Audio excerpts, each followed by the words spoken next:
Good morning, good morning, good morning to our listeners from around the world, and welcome to the global premiere of This Morning with Soulivity. My name is Brian Wesley Johnson, and I am so glad you are here to join us for this great adventure today. I first want to just say I am joined today by some very special friend and Soulivity TV co-host, Sheila Applegate. Hey, Sheila. Hello there. Good morning. Good morning. And Teresa Greco. Hey, Teresa. Hello.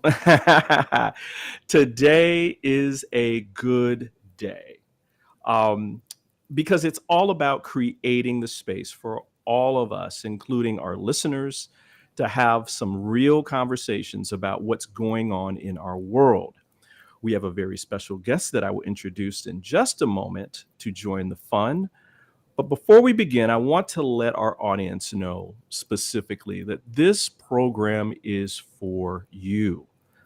We want you to comment, ask questions, give us your thoughts during every single broadcast, Monday through Friday at 8 a.m., with a rebroadcast at 11. During the show, I will include some of your thoughts so that we can have a fully interactive conversation. And also today is a giveaway day.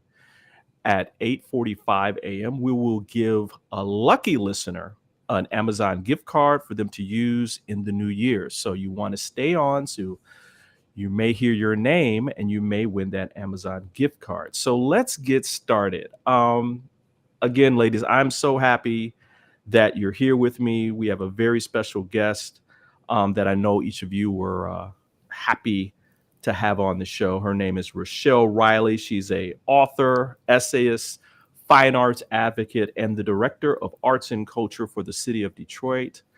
She's a dear friend. Let me give a little bit about her. This is just a little bit, everyone. Rochelle Riley ended a nearly 20-year career as an award-winning Detroit columnist in 2019 to become the City of Detroit's Director of Arts and Culture. She now guides the city's investment in its creative workforce and creates opportunities for transformative innovation. She is also the author of 5 books, including the nationally renowned The Burden, African Americans and the Enduring Impact of Slavery, as well as That They Lived, African Americans Who Changed the World, which answers the questions such as what happened to make young Cassius Clay into the fighter that would one day be known as Muhammad Ali, or what events put children like Frederick Douglass and Aretha Franklin and Thurgood Marshall on the path toward greatness. So, with that, we want to welcome Rochelle Riley to the show. Hey, Rochelle. Hello. Good morning. Good morning. I'm very excited to be here. Good morning. Good morning. I am so grateful that you're here with us. Um, you know, you've been on the Soulivity platform in different forms for a while now, and whenever you come back, I just smile from ear to ear. Thank you. So I'm going to go to Sheila first for a question from her. All right. There's so much to learn about you, Rochelle. Um, I am really taken with your title, the Director of Arts and Culture. And I think when we weave that together with everything else that you've done and that you do, there's such a profound impact that you can have through the arts. And I'm really fascinated about some of the murals that have been created around your inspiration. Can you tell us a little bit about that? I'm always thrilled to talk about that. I was a longtime journalist. It's all I ever wanted to do. But in 2019, I decided if I was going to do something else, I better hop to it. So I had lunch with the mayor, Mayor Mike Duggan, and told him that I was going to leave the newsroom and I wanted to find a building so I could create the Detroit Black Repertory Theater because we're the largest city with as large a Black population as we have, and we did not have one. St. Louis has an amazing one. I could go down the list. He didn't hear anything except the word theater. And he said, "Oh, are you interested in arts and culture?" And I said, "Yes, I'm a painter and a photographer, and I sing show tunes on demand." Why? The city had not had a director of arts and culture for almost 20 years. And the fact that this mayor made that a priority, and he said, "I want you to look at this job, director of arts and culture." And I said, "What is it?" He said, "It doesn't exist."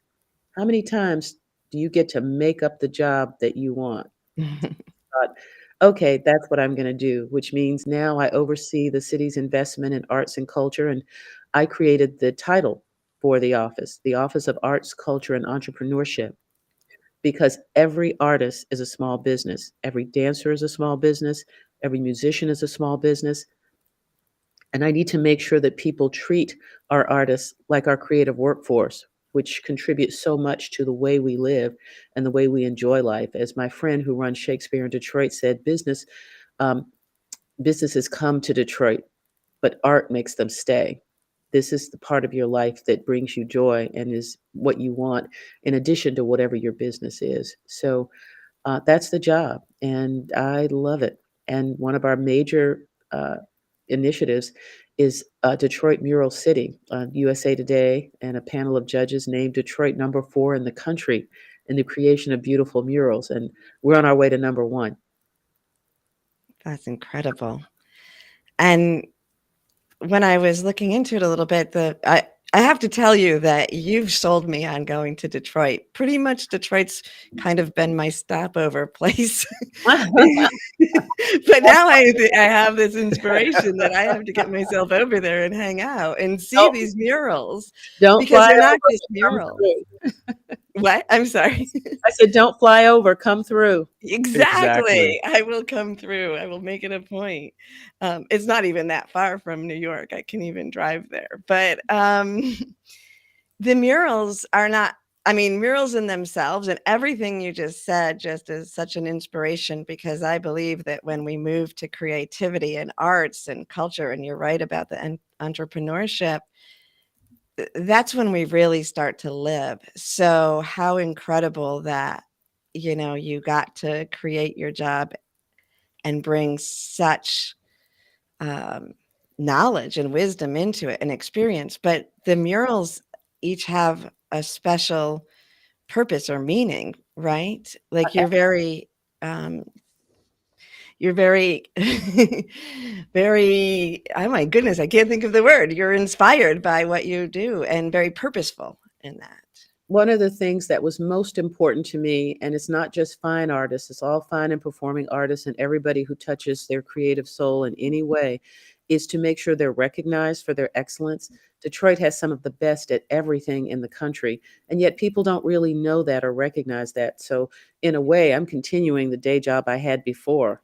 As a Yeah. columnist, my job was to inspire and inform and cheerlead, and I do that now. And our mural initiative literally is quite frankly, very innovative. What we're doing is we're creating a database of every mural in the city, and we're putting them on a mural map on the city website.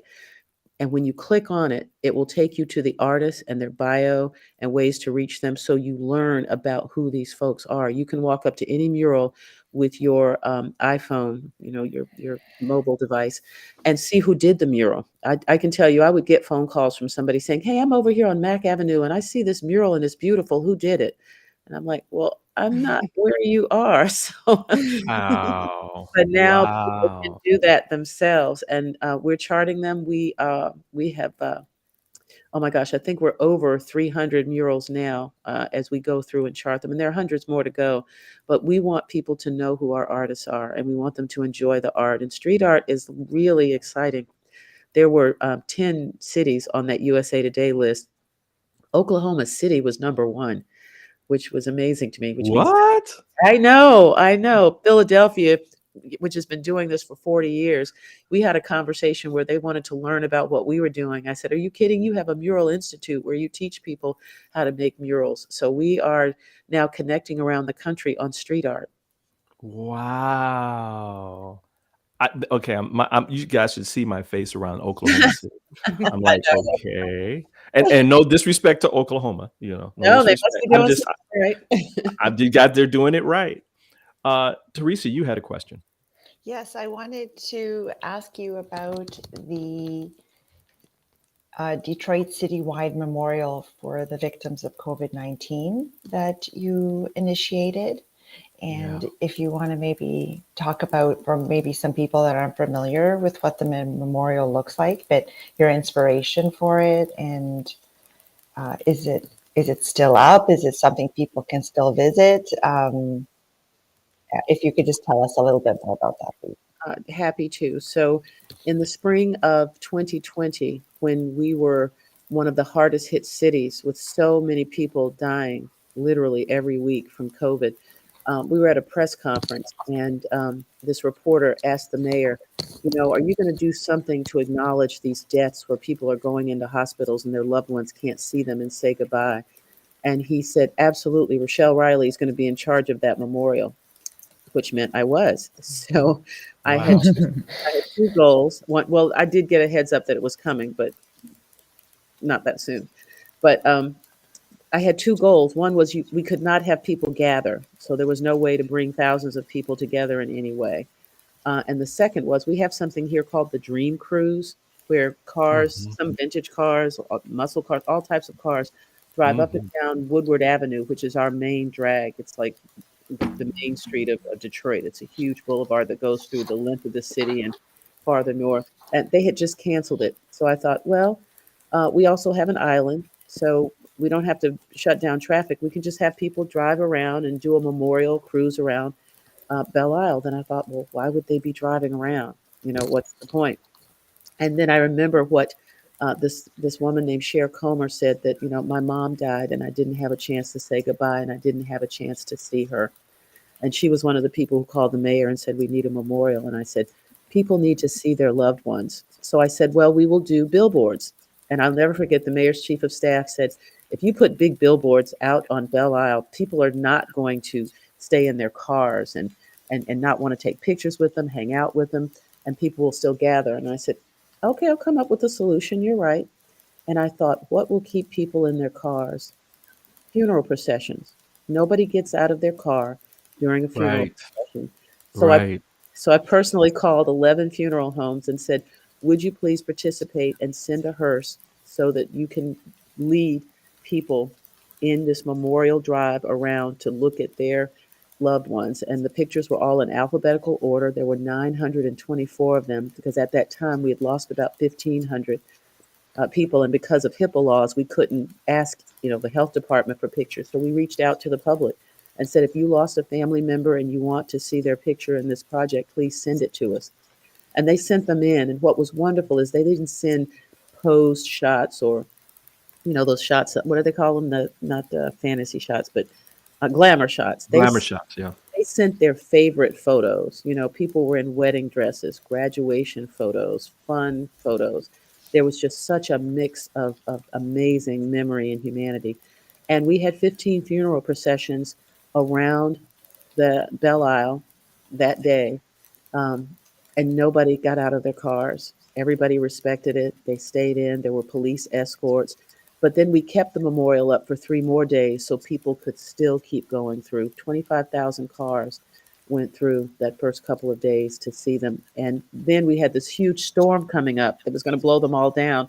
So we went out and got them all up and gave them to the family members. Yeah. Wow. Wow. That's yeah. Every Yeah. time I hear, I mean, and Rochelle, I knew about this before, and it just it broke my heart, but it also opened my heart at the same time. Um, and it just hearing it all over again just brings back how wonderful that was of a gift to those families and to the city that had gone through so much. And I think since other people heard it around the world as well, they felt. I think there was even some other cities that mimicked some of what Detroit did in terms of memorials. So I thought that was beautiful as well. There were So people doing white flags. There were people doing all types of things because the biggest thing was just to do something with the grief. When you have that type of overwhelming grief right. in such a big way with so many people, It was just heartbreaking. And people can go to RochelleRiley.com. I posted some of the news photos. I mean, not just news photos, but news stories, so you can actually see it. I'll never forget one station did this beautiful, beautiful story about it because we kicked it off right at a certain time, and I got the classical music station. Everybody, I brought in every partner I could, and of course, there was no money to do this, so everybody just jumped in and helped. All the cars, we asked everybody to put their car radio on the same station, and the classical music station played gospel that whole time. So all you heard were bells ringing at the beginning and that music coming from the cars in unison. Wow. Beautiful. That's amazing. Well, listen, we got to take a quick commercial break, but when we come back, I'm going to ask you a little bit about that they lived. I'm still marveled at this book that you created to tell the stories of African American leaders and other people that are part of our history. And so we're going to take a quick 60-second break, and we'll be right back, everybody.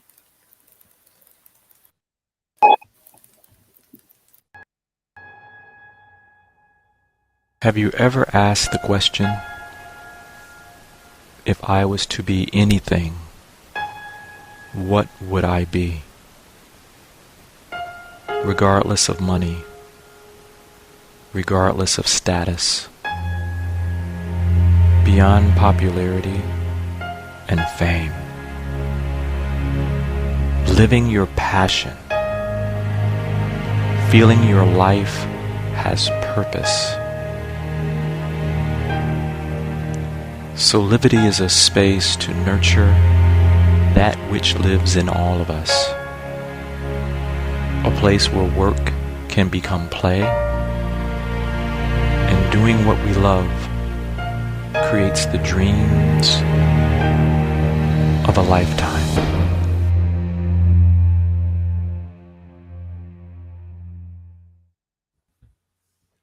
And we are back with This Morning with Soulivity. This is Brian Wesley Johnson with my co-hosts Teresa Greco and Sheila Applegate, and our very special guest, Rochelle Riley, Director of Arts and Culture and Entrepreneurship for the City of Detroit. Rochelle, I had to get this question in. We talked about this before in a previous interview that we did on Soulivity.com about your latest book, That They Lived, of African Americans Who Changed the World. And the beauty and the wonder of this book is that the premise is that you have children dress up as the main person that you talk about. And so there's these images of the child dressed as like Thurgood Marshall, and then an actual picture of Thurgood Marshall next to them. First of all, how did you come up with this concept? How did this all begin for you? Well, first of all, I was blessed. I am always blessed to be a social media nut. I'm on Twitter all day long. Sometimes my Twitter feed has smoke rising from it, and sometimes it's But while I was working on The Burden, which was a collection of essays I was editing, and I was deep on deadline, but I stopped and took a stroll through Facebook and Twitter, and I saw these amazing photos of this little girl dressed as iconic African American women. I was so moved not just by the fact that she was dressed like Rosa Parks or Shirley Chisholm, but that she literally embodied their spirit. You could see it in her. The photo of her as Shirley Chisholm, her shoulders are thrown back in like that defiant, don't bother me, unbought and unbossed. I mean, it was just great. But again, I was on deadline on The Burden, so I just saw them and thought, that's wonderful. I reshared them. And then I just went on my merry way. Well, after The Burden came out in February of 2018, they were there again. It was every day of Black History Month. And there was that little girl being more amazing Black women, Nikki Giovanni, Aretha Franklin. I said, I have to find out who this woman is. So I tracked down Christy Smith Jones, and I just sent her a note and said, I love what you're doing with your daughter. And she was teaching her daughter Lola about Black history by having her become these women. I said, "This Wow. is such an amazing project, and you know what? I would love to work with you because as you know, a picture is worth 1,000 words, and I got 1,000 words for each of these photos. Let's just do this book, where we can tell these stories, and there's so many of these. We could do a whole encyclopedia. We could have books about scientists and books about business owners." And she said, "I'm not doing that." I said, "Wait a minute." She said, "Oh, no, she is this beautiful spirit, a wonderful wife and mother, homemaker. She did this just to teach her daughter, and it got a lot of attention. She was on the front page of the Seattle paper because she lives outside of Seattle, and people saw them across the country." She was very excited, but she was done. It's like, "Okay, I need to get my kids to school, and I need to move on with my life." So Right. I got on a plane, and I flew to Seattle, and I got in a car, and I drove to Kent. And I found her and took her family to lunch and said, "I think this is literally something that could make such a difference in how kids understand history and understand the excellence of people who look like them. Would you please, please do it?" And so she finally said yes. And I said, "And so, we can do a series of books." She said, "No, only one book." I said, "Well, if we're only going to do one book, we have to also do Boys to Men because, they're really." Mm. She said, "Okay, but we have to find a boy." I said, "Uh-huh, I've got a boy." So I flew to Dallas and I got my grandson, and what she had done with Lola over a whole month of February, she did with my grandson Caleb over a 4-day weekend at her house. It involved a lot of breaks for, um, uh, what's the video game that they're playing all the time? Oh, Oh, that's PS2 or the ones where they battle and they build things. oh, Minecraft? Minecraft. What is it? Minecraft? No, no, no. I'll think of it in a minute. It begins with an F. I can't believe as Oh, much as Fortnite. Fortnite? Fortnite. Fortnite. Fortnite. Thanks to Fortnite and cupcakes, we got through this over a whole 4-day weekend. We would do a half an hour shoot, then we have cupcakes and a break to play Fortnite, and then we go back. But him learning about these folks and becoming these folks, my favorite was his picture of Duke Ellington, where I said he loved music and it made him so happy. And look at this smile, and he nailed that smile. And I went, "Oh, this is great." Um, but that's how that book came about, and we did it for 2 reasons. One is to make sure that every child knows that every important person, every famous person was once a child, and second, there are some folks who were going through some real hardships when they were younger, and look at what they were able to do.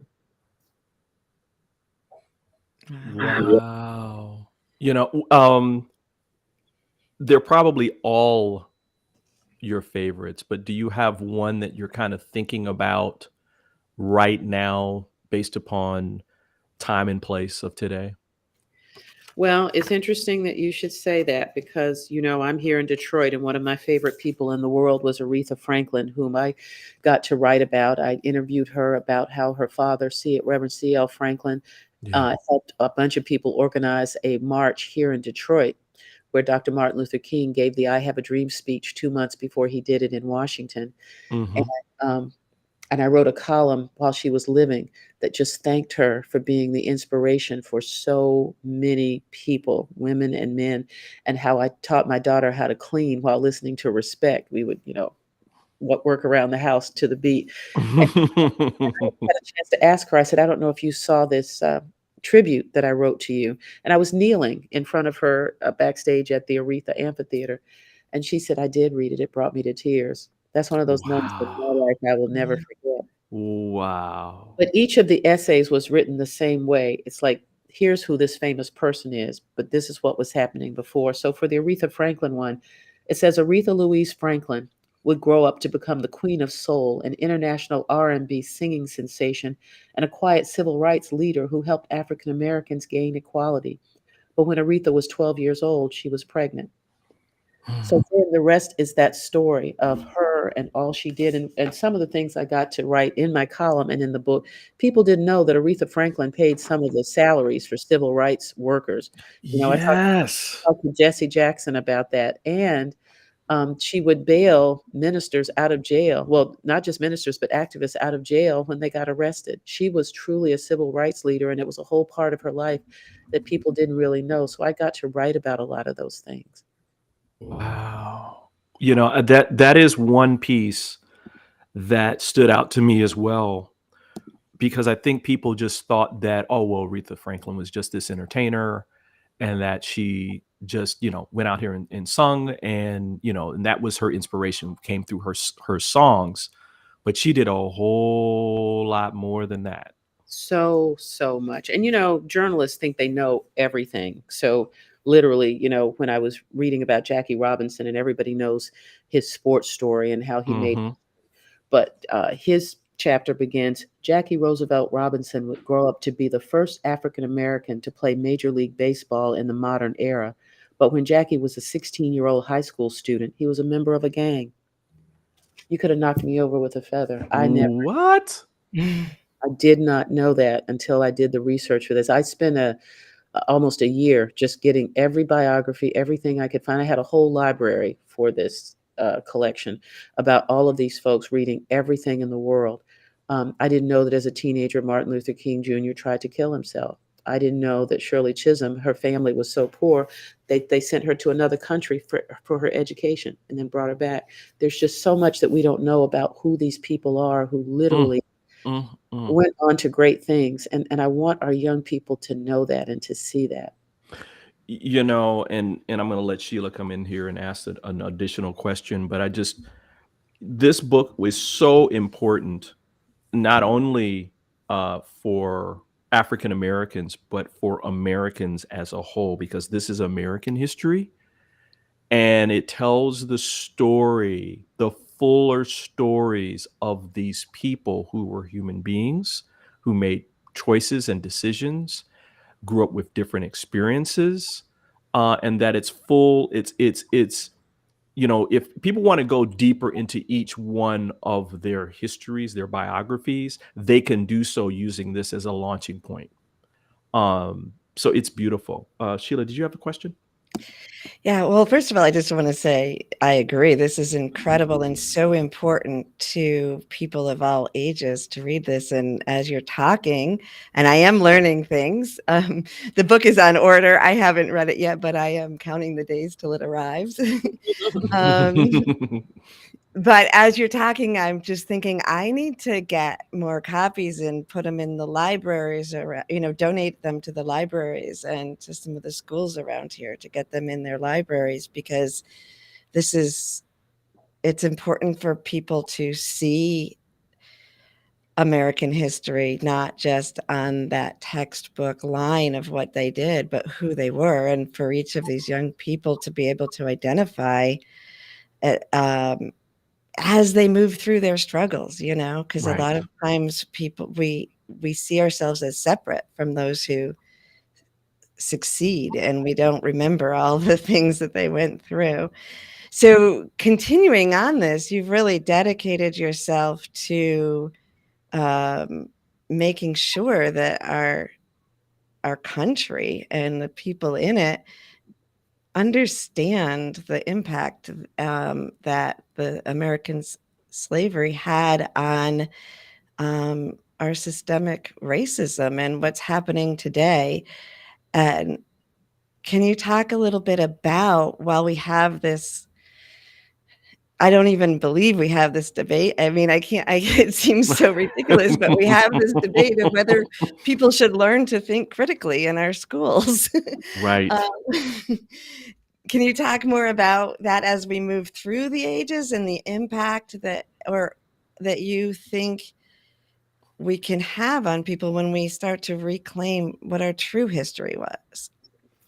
Well, I can tell you that we have been, and this is all Americans, the victim of the biggest case of gaslighting ever, because we literally have spent centuries believing that this country was founded by some English activists who came over and did all of the work and built all of the things and made all of the wonderful happen, and that Black folks just didn't have a whole lot to do with it. And then we literally allowed this racism and discrimination for centuries to make sure that Black people did not have the right to pursue life, liberty, and happiness the way that everyone else did.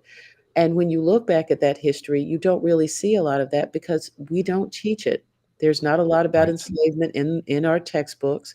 There's not a lot about all of these amazing Black Americans that happened, and the fact that Reconstruction, Mm. really that point after the Civil War where we came together as a country, there were Black US senators, there was Hmm.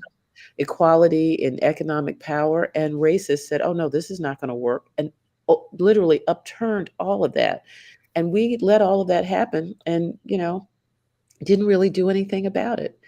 Um, and then the other thing that was so stunning to me is you've got a bunch of history professors talking about critical race theory and analyzing what that looked like, that we never talked about race and kept race out of literally our study of history.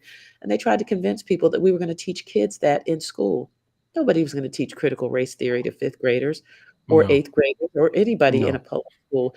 That was an examination of this whole, notion that we literally taught people that Christopher Columbus discovered America, like there wasn't anybody here first, that Black people really didn't have much to do, except in February, we would point to those few folks who rose above. And it's one of the greatest crimes in American history.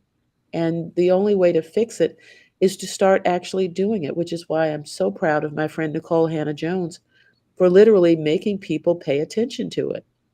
I'll never forget when Michelle Obama was speaking at the Democratic National Convention, and she talked about how um, she taught her daughters that they lived in a White House that the enslaved built, and people were like, "What is she talking about?"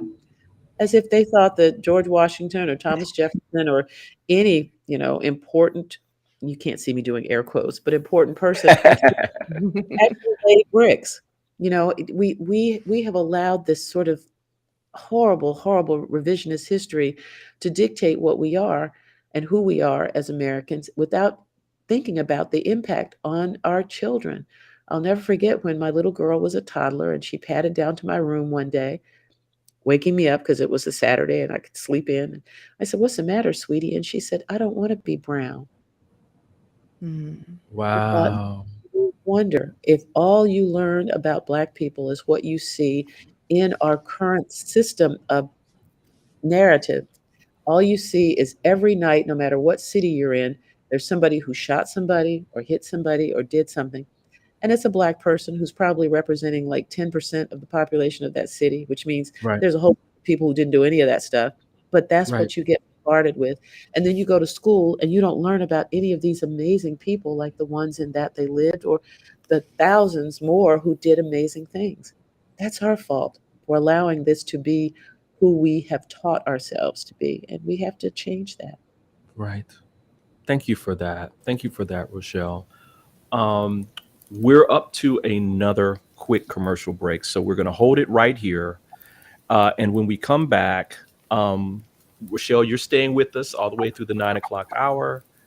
But we're going to start into some of our other hot topics with our host, and we're going to get down deep, not necessarily dirty, but more like empowered with some of the things that are happening in our world. So just hang tight, everybody. We'll be back in 60 seconds. Hi there, Sheila Applegate here with some exciting news. I've joined the incredible Soulivity team as the host of the new Consciously Awesome live show, where I will be sharing insights to help you discover your full brilliance and claim the vibrant life you deserve. So tune in every Wednesday right here on Soulivity TV to join the fun, and remember to subscribe to the channel so that you don't miss a single episode. Have an awesome week, and I will see you on Wednesday. And we are back with more from This Morning with Soulivity. Um, every show, everybody, we're going to be bringing into the conversation some topics that are happening in our world, maybe it be current events, things that are happening in other countries, here in the United States, Canada, Asia. But we're going to turn it on its dime. We're going to talk about these things in a way that maybe you can get empowered and have a different perspective than what you may hear on other news networks, or other podcasts, because we want to empower you every single day and leave you with something that will carry you through your day with some power, light, and love. So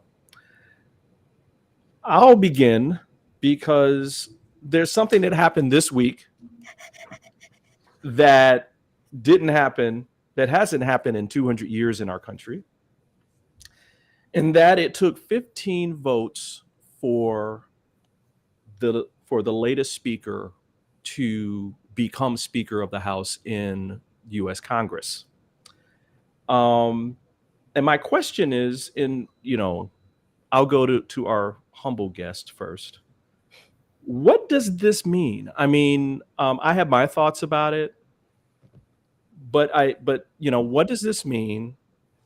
And how should people prepare or not prepare for the next 2 years? Because I think that when events like this happen, we all need to pay attention and take note, because they're not the norm. And that's why I'm bringing it up as a topic today. So, Rochelle, I'll ask you those questions. What does this mean? But that's a very deep question, and there are two different answers, Brian. The first is Americans have such a short memory. So what we need to understand is Donald Trump is still running things. That this small cabal of folks who quite literally supported the insurrection and should have all been arrested for treason are on the phone with him, holding up Congress, not holding up Kevin McCarthy from being, the speaker or trying to embarrass him, which happened, but actually holding up Congress. Nobody could be sworn in. Nobody. You're talking about literally 435 representatives in the House and 100 senators, and you could not do any business while they played this game for a while and actually enjoyed it, sort of like he did when he helped take over the Supreme Court, and you had a future justice sitting there saying, "I like beer," and that's what I call him. Right. So I don't want to say any of this with anger. I want to say this with resolve and with a patience, so that people understand that we still have to deal with the fact that Donald Trump broke the government. Wow. Stole documents and took them down to his playhouse.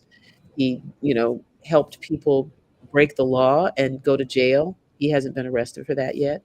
And so everything that happens that still has his fingers in it, if we're not careful, we may not ever be able to right the ship. This was not political theater. This was literally a small group of people making sure that government did not work until they decided that it would. And they will do that again and again and again. Wow. Sheila, what about you?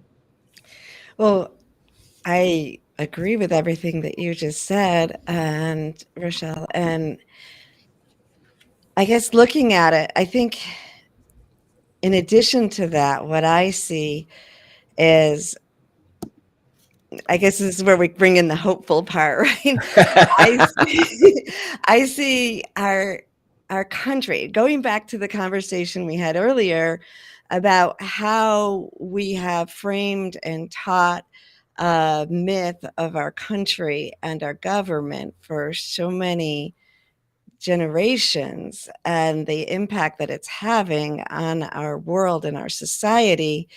And it's like all of that, it's the same frequency of opinion or people that is rising up as we become more conscious as a collective.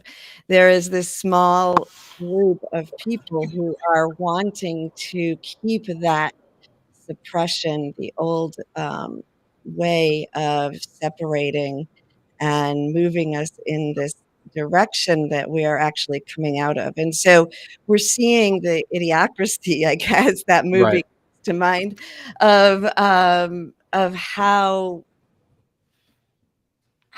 far people will go to keep us stagnant and to keep us from progressing, but also how that is a reaction to the fact that we are progressing. The world is becoming more conscious. Our generations are becoming more conscious. So it's bringing to the surface for us to see that the truth that there are certain people, there are certain belief systems that really don't want us to succeed as a society, don't really care about the constituents, really just care about the game that is being played in that part of our existence. And so I see it as frustrating and a huge reminder for us to pay attention so it doesn't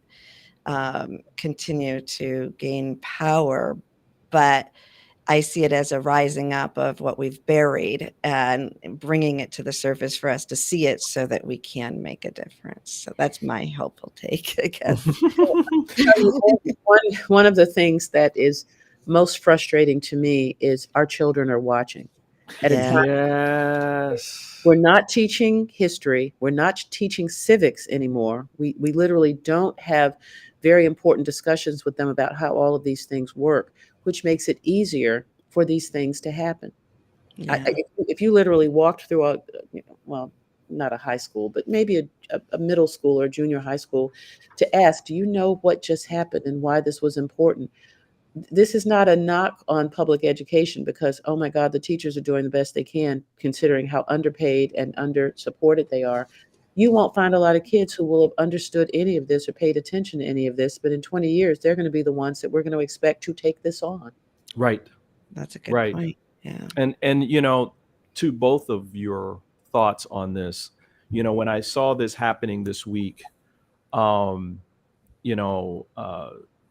I had to kind of like let myself come out into a panorama and see this from a wider point of view. And number one, this all relates to us not reconciling what happened 300 or 400 years ago into things that, Rochelle, you kind of talked about before with things like, I think most people don't really understand and are not knowledgeable about the things that happened after the Civil War. I think many people kind of know the aspects of slavery in its different kind of forms. I mean, there's things that people don't know about that as well, but things like the Reconstruction, African Americans and others actually had representation in Congress. Right. And then within less than 100 years, that representation was gone, and that there was no Black representatives. So when you hear about things like, the first this or the first that, that's actually not necessarily true, because there were people of color represented in Congress before. And so I look at this as a through line where, embracing the Southern strategy in the late 60s, that embraced the darkest and the ugliest parts of our existence, in terms of that, people aren't created equal, and that all people should not be free and not be, not have the same opportunities. I look at this as a continuation of things that are happening, like in Britain right now with the story of Harry and Meghan, and some of the things that are coming out about that. And so I would tell people that, listen, this is a time for you to become more aware, go deeper, get books like That They Lived, The Burden more specifically. And there's a whole host of other books out here that you can read and get knowledgeable and personally empower yourself during this time, so that you understand a deeper meaning of what's happening here. And that you give that to your children as well. Because again, Rochelle, you brought out the whole important point that, listen, it's going to be our kids that are going to inherit this mess and that they're going to be the ones that are going to have to, try to clean stuff up and that kind of stuff. So now's the time. Now's the time to empower yourself through education, awareness, and knowledge and power that may turn into some wisdom. That's just my 2 cents. Well, Brian, I do want to say this too. All of these people, the Matt Gates and the other folks who are filled with such hate, Hmm.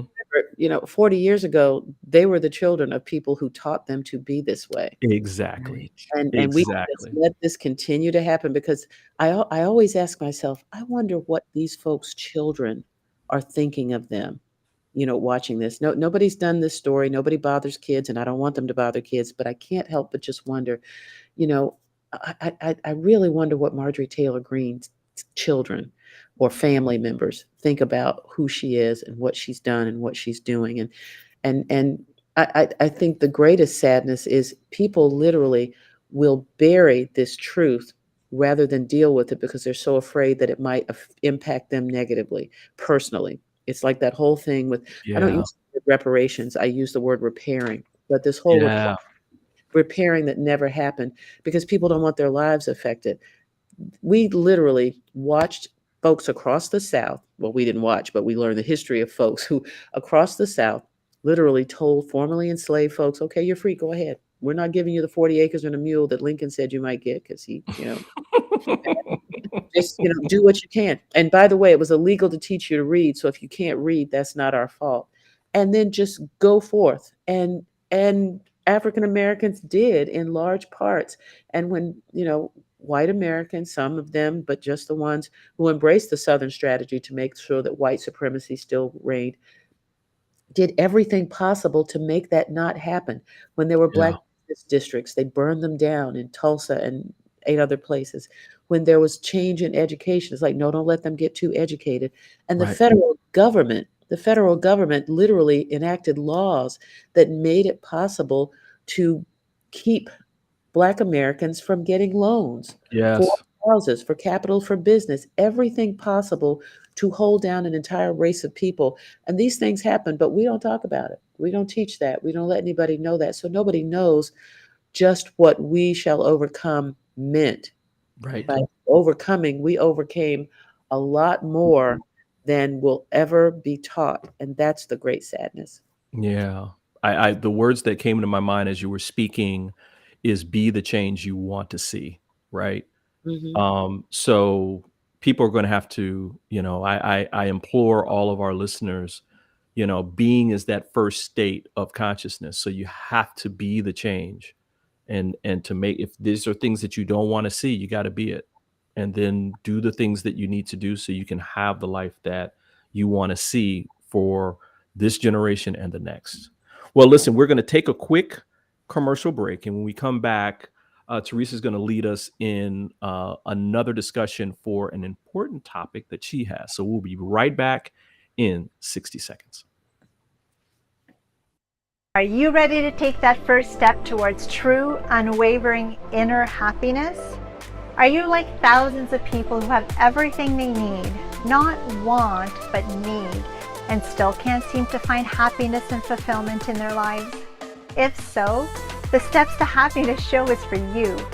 On my show, you will learn about the principles and practices that lead to true inner happiness. Because guess what? It isn't found in our external environment, but within ourselves instead.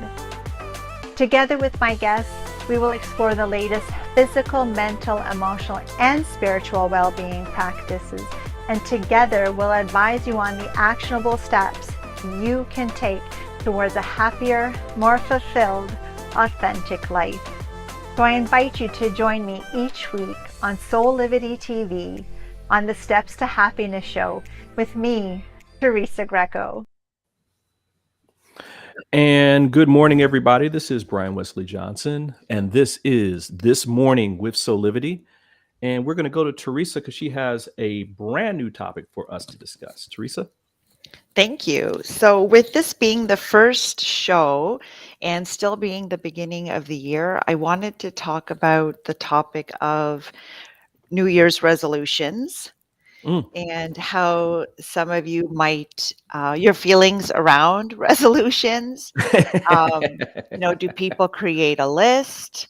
And, is it always that kind of same setup where we have these maybe lofty goals that we might put down on paper or a vision board or wherever anybody might be, let's say, documenting those things, and then working towards it. But then, statistically, just the topic around, deciding to maybe fit more fitness or exercise in around the 6-week mark, a lot of people fall off that wagon and are just, back into their regular habits and ways. And so I wanted to open up the topic around, do people, what are their opinions on resolutions? Do they set them? Don't they? How do they? Do they think they're effective? Do they think that it's, really things that people stick to, or is it something that they fall off of because they're kind of unrealistic? And so I have some thoughts about, how I'm approaching mine this year, but I thought I'd open it up to see, what other people think about that. So we'll go to our very special guest, Rochelle. How about you? Well, I can tell you that my friends laugh at me. I have 2 phones and a laptop that I'm never without, but my um, my life is in this little week at a glance book that I put everything. I tell people all the time, if I drop my phone in a mud puddle or something happens to the internet, I know where I am. How about you? And when you open it up, it goes Monday through Sunday, and I don't necessarily do New Year's resolutions because I feel like there's too much pressure to just start it then.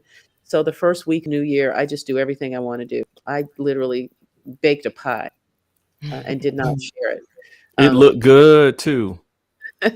So, but beginning this week, I am going to celebrate some victory every week. It doesn't matter what Mm. it is, but there's going to be something that I'm going to be proud of that I accomplished. Either it was something that I was supposed to do, like write another chapter in my book or help somebody do something. But whatever it is, there's going to be that little, spot on that week where I can look at every week and see that I did that.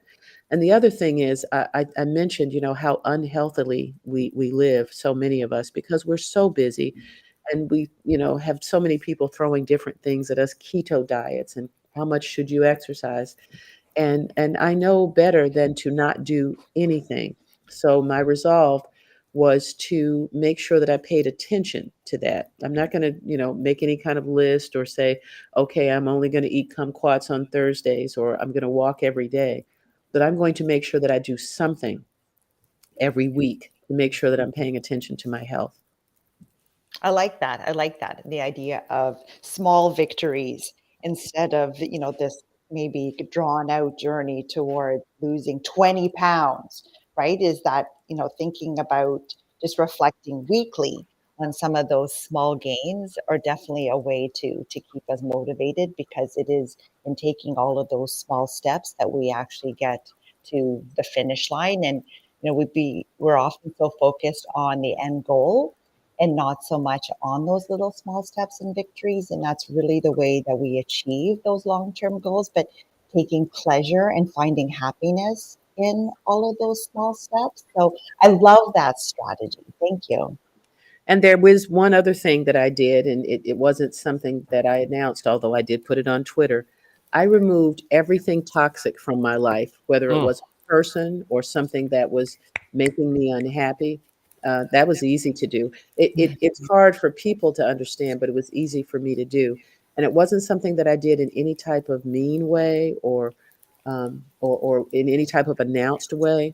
But I realized that I was spending too much time on things and with people who were not great for my health and for my emotional well-being. Changing that changed my life. Wow. That's also Wow. a strategy. Absolutely. That's one that I haven't come across. Making a conscious decision to create barriers or to let some of that toxicity go as one of the things on the list. So thank you for sharing that one too, because I think it's important for us to be aware of how certain things, certain people, certain environments make us feel. And if we're not conscious about it, we'll just continue to, immerse ourselves in situations that don't leave us feeling good, and actually rob us of our energy and lower our vibration. So I think that that's also, thank you for sharing that, because it's important for us to be aware, and perhaps that could be something that we could add to our lists to actually remove from our lives. So thank you. Yeah. Sheila, how about you? Are you into New Year's resolutions at all?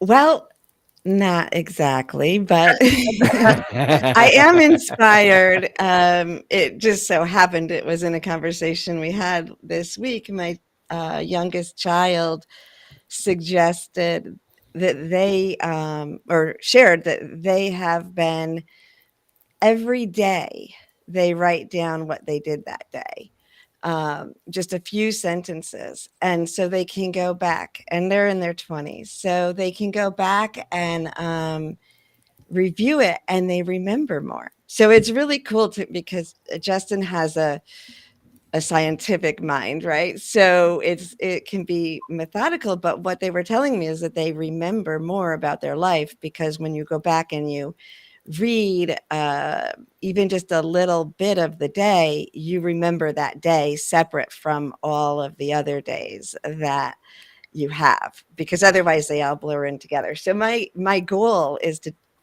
do that this year, and I'm gonna go with you, Rochelle, and I'm gonna write it down in a calendar or a daily planner, because if I type it, it will become more of a work task than a personal achievement.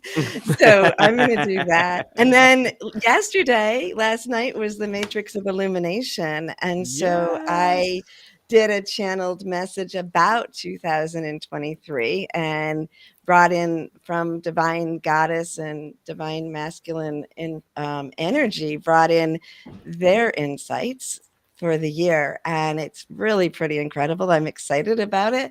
And one of the biggest emphasis that was placed on it is practicing receiving, because we're not that good at receiving. I know I'm still working on that. Everybody thinks, oh, it's better to give than receive, but everybody's going around trying to give and nobody's really good at receiving. So I'm going to work on receiving this year as well. Wow. Well, listen, really quickly, I just put up the giveaway question for today for our listeners out there, and that is, what is one of the books written by Rochelle Riley? If you are the first correct answer, you'll win an Amazon gift card. Just put that title in the chat, and if you're the first correct answer, you'll win. You'll win that card. Oh my God, Karen, Vince, let me tell you something. I'm just looking at the chat. So Mhm. I am so Ah! amazing stuff over here. Remove toxic anything. Thank you, Karen. And And look at that. Life's lessons. burnt down Black Wall Street. Yeah, oh yeah, they knew what they were doing. This is amazing. I wasn't paying attention to that. But the most important thing I'm seeing over here, and Karen's on a roll, so thank you, Karen. The most important thing, I want people to make sure they understand, I'm not angry, because when you harbor hate or anger, whatever it is, I forgot who said it, but the saying was, anytime you're harboring something bad, it corrodes from within, which means if you're Yes. harboring the hate, it's eating away your insides. But the thing that I do feel is a sense of embarrassment and shame for not doing something sooner. For about 15 years, I've been doing this One America, One History thing to try and get people to understand that Black history should not be separate. And Karen wrote, this is our own fault for not teaching and learning our background. And that is absolutely true. I know in my family, we did that, but we still did it separately from what we learned at school. So I did my stuff at school and made my A's. Then I came home and learned all this other stuff. And not once did I think, why are these two things separate? So that's interesting that that is literally how this happened, and how America, the bigger America, got away with this, because we allowed it. We just said, okay, we're going to learn this stuff because that's what it takes to get along. I graduated from the University of North Carolina at Chapel Hill, and I tell people all the time, I majored in journalism and white people. And I don't say that with any type of hatred or any type of racism, but I Right. knew what it would take to be successful in a world where what they thought was more important. And I would have to fight to make sure that my thoughts, because I am unapologetically Black, I was with my column, I am in my life, that was how I would be able to get in the door and to do the things that needed to be done for people to see that different is not worse. Right. Right. Absolutely. Rochelle, listen, we're out of time, but on behalf of all of us, thank you for being here and sharing your voice. Every time you're with me, you always have something important to say that I have to go back and write down later so that I can remember it.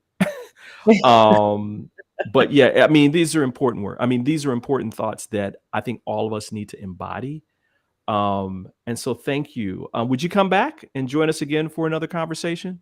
You know I will. This was amazing. I want to thank your co-host. I want to thank the listeners. I want to encourage people to follow me on Twitter because since I'm not writing my column, that's where you'll learn more about what I think. And I want to tell you what my profile says. I'm a Detroiter, writer by trade, warrior by necessity. Mm. And even though I'm the director of arts and culture for the city of Detroit, I do a whole lot of things. And this is the most important. I am not just my ancestors' dream. I am their victory. I love that.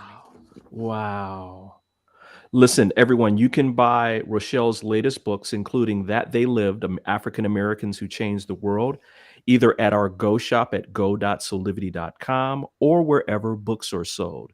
We also want to congratulate our giveaway winner, and Rochelle, you know who it's going to be. It's Karen. Karen won. Yeah, Karen won our Amazon gift card. Karen, just send us an email at soulivity@soulivity.com so we can get your contact information and we'll get that right out to you. Ladies, this has been wonderful. Teresa and Sheila, as always, you're just amazing. I love you both. And Brian, let me just say this. We know why you're successful because here's your first fantastic show and you surrounded yourself with women. Absolutely. Exactly, right? Absolutely. Thank Mama you didn't for raise no fool. Thank you for having Thank me. you, Rochelle. Oh, man. Listen. Well, everybody, on behalf of all of us, I want to say thanks for joining us for our first episode of This Morning with Soulivity. We hope that you come back and join us every single day, Monday through Friday at 8 a.m. Eastern, or listen to the rebroadcast, which will occur at 11 a.m. Eastern for all of you on the West Coast. Until next time, keep having real conversations with passion and purpose and create a life full of high quality living today. Goodbye.